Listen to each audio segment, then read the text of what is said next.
Alright guys, welcome back to the channel. So we got a special model for you today.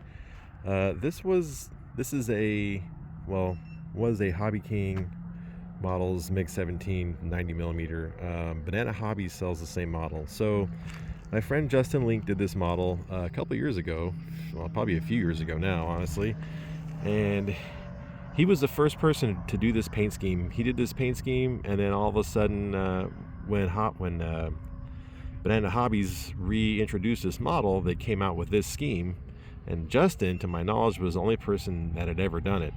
And the real kicker is Carf Models came out with a huge MiG-17 for turbines, and theirs had the same scheme.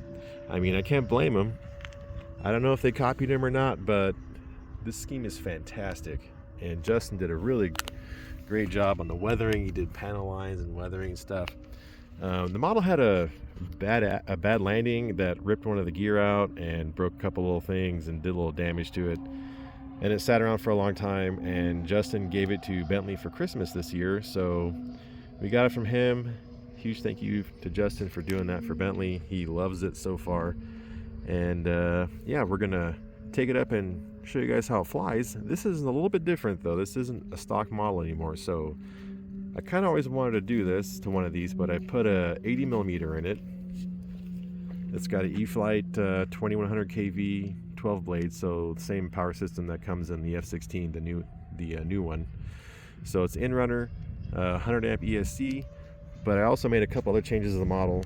So originally, the model has really stiff landing gear and has really small tires. So I put some free wing tires that I had that are a little bit bigger, and we softened up all the struts.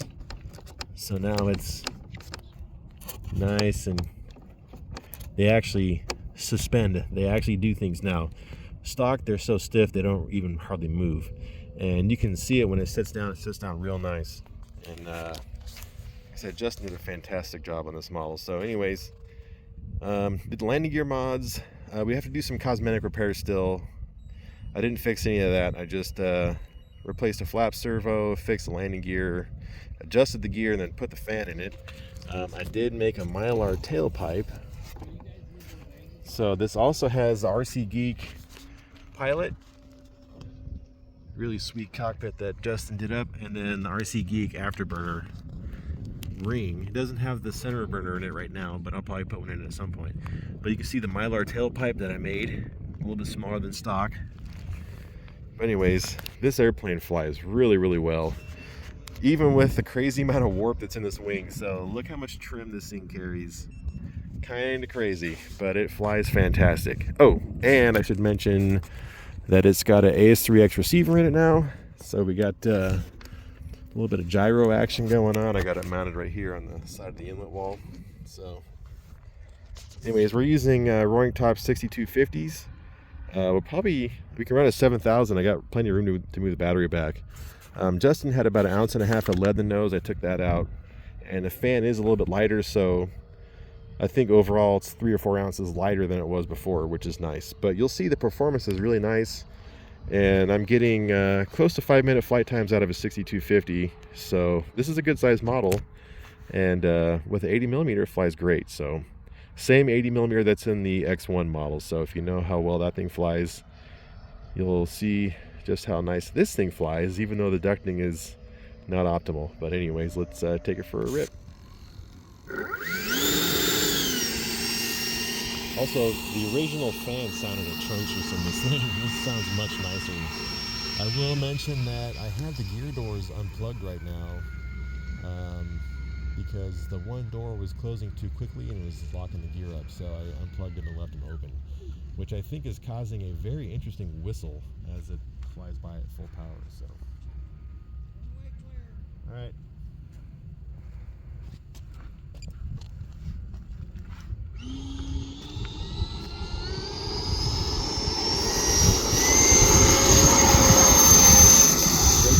Super nice. The gear is so close to the CG that there's not much weight on the nose. I forgot to cycle the gear. These gear have a stupid sequencer that you have to cycle it once.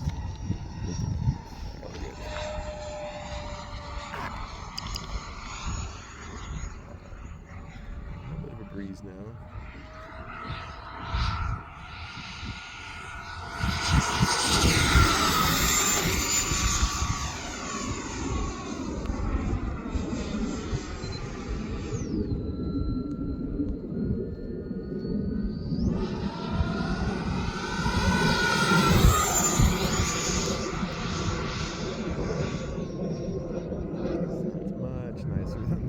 Setup, and it's performing better and getting longer flight times.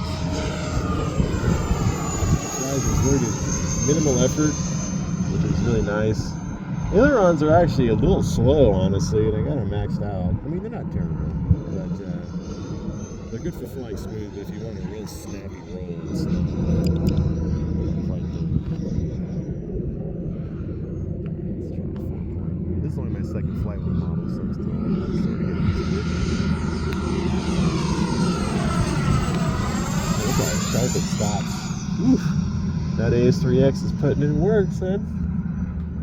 It's flying really well. I actually turned up the gains on the roll and the yaw.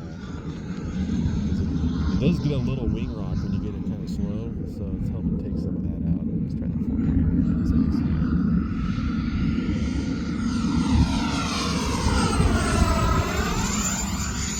Work on smoothing that out a little bit, but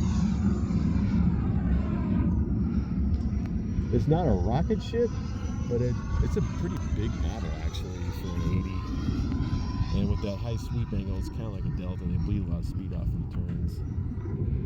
Man, it's just a really nice flying model.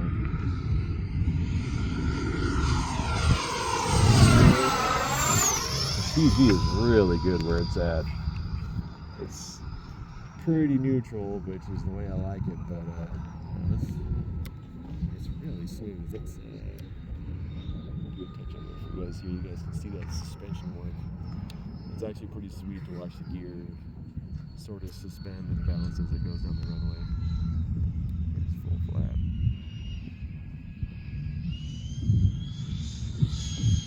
Slows down real nice. Turn the power. Brake, flaps up. Yeah, this thing's a sweetheart. Very nice flying model. Interesting that they have such a bad work in the wing. I don't know if it's both wings or just one. Speed brakes. Let's hit that full flat. This likes a long, low approach with power. It doesn't like to be dive down sharply. Look at that nice nose high. Look at that thing. Oh. There's your another cut. Shoot like that. Flaps to mid. This thing's fun just to shoot, touch, and goes with. It does have a little wing rock, but I mean, aside from that, it's super stable in pitch. It doesn't really do anything. It just sits right there. So, speed brakes. This will be a great airplane for Bentley to learn on because it adds some complexity into flying. Got the speed brakes to deal with, more switches to hit, and power on, nose high, high alpha landing. That's better. There's good never touch. This thing's too fun. I'm gonna kill the battery on this thing. Shoot and touch and goes. Alright, well I guess the fun's already over. It's time to land this thing. Wow, we're definitely going to enjoy this one. Look how solid this thing is. I don't know if that's the AS3X or if that's just the airplane, but this thing is freaking sweet.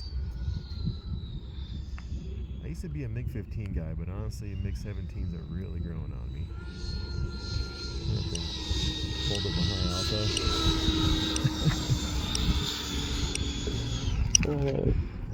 Full up. Scrape the tail.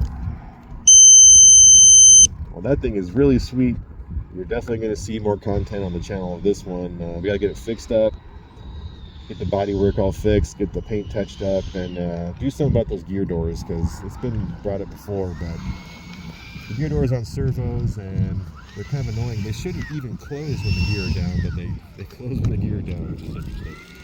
But anyways, hope you guys enjoyed the MiG-17, and we'll see you